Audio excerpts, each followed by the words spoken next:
Empezó a funcionar el pasado 29 de noviembre, pero esta semana lo hace ya con ingresados. Ayer culminó la primera fase de traslado de pacientes del Hospital La Fe al nuevo centro sanitario de Melilla.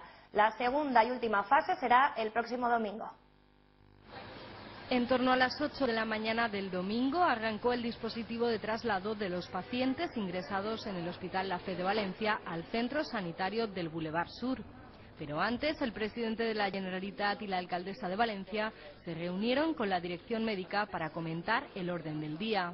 Hoy creo que con la puesta en marcha de este primer día de traslado del antiguo Hospital La Fe a este nuevo hospital, novísimo hospital, enorme hospital La Fe, creo que estamos demostrando que con trabajo y con ilusión los sueños se hacen una realidad.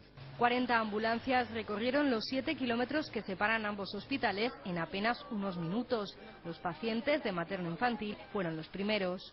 Ha sido un desplazamiento corto porque hemos estado prácticamente entre 10-15 minutos máximo y nada, muy bien, hemos ido acompañados por un personal sanitario, muy bien atendidos, muy bonito. A la entrada te da la impresión que entres a un hotel en vez de a un hospital.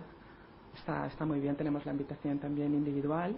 Casi 100 personas fueron trasladadas en un complicado proceso que se prolongó hasta pasadas las 4 de la tarde. Esto es una primera parte de la mayor operación logística que nunca se ha hecho antes en este país, porque en los últimos traslados de hospitales no han llegado ni van a llegar a la cifra que vamos a trasladar en 2 domingos, y además por la complejidad que tiene traslados de este tipo sanitario. Por lo tanto, creo que es un esfuerzo y un éxito de los 6.000 trabajadores del hospital. Pero ha valido la pena porque la nueva Fe respira casi a pleno pulmón.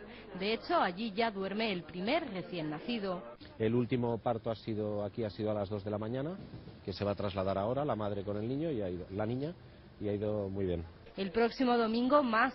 Esta vez serán los adultos quienes cambien de ubicación.